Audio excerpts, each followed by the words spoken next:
Okay, this comes from problem number 9, and I've drawn sort of the important dimensions of the problem here. We have a flow in a tube, and the flow is at an average velocity of, of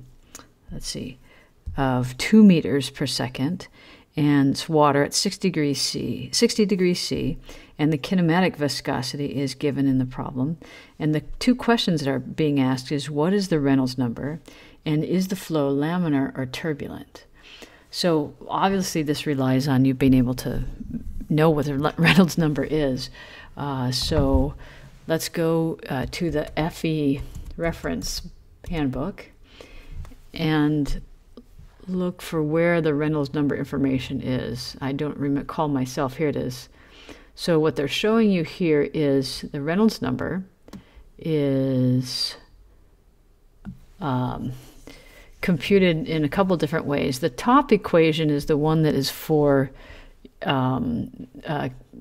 what's called Newtonian flow. The bottom one, I've never used it myself, but non-Newtonian flow or power law relationship. So normally you'll use the simplified equation, which is very simply the velocity of flow times d, or the characteristic diameter. Sometimes it's the hydraulic diameter if it's not a pipe, divided by the kinematic viscosity. So let's go ahead and do that. So we've got that the Reynolds number is equal to the velocity times the characteristic dimension divided by the kinematic viscosity. So looks like a plug and chug. So it's we have 2.0 meters per second times the diameter, which is what given in the problem? It is 50 millimeters. So it's 0.0, that's 5 centimeters, 0.05 meters divided by viscosity, kinematic viscosity, 4.74 times 10 to the minus 7th meters squared per second. So I'm going to start where I love to start, which is with the units. So what I have here is meters times meters. Meters times meters is going to give me meters squared. Cancels out with those. Meters squared per second. So I have a dimensionless number, which is what I expect for the Reynolds number. And you can see that the value that I'm going to get for this number is going to be a stinking large number, because we've got 2 times 0.05, let me see, 1, 2, 20 times 0.5 is 10. 10 over 4.74 times 10 to the minus 7th. This basically, I'm going to call this 5.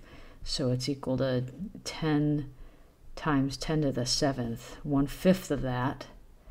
So you can see this is a very large number, about 0.2 times 10 times 10 to the 7th, or on the order of 2 times 10 to the 7th. Big number. What this tells you is, you recall that the Reynolds number is essentially a ratio between the inertial forces of flow, the inertial flow forces, the forces of inertial flow to the forces of viscous flow. And what this tells you is these forces of inertial flow are way larger than the viscous flow forces. So that tells you you're likely to have turbulent flow. If you go to the FE reference materials, you can see that it shows you turbulent flow is likely to occur for Reynolds numbers greater than 10,000, which is what you have here. And then less than 2100, it's likely to be laminar, and in between there's some sort of transition.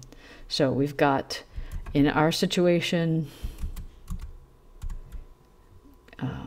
turbulent flow with this very large Reynolds number.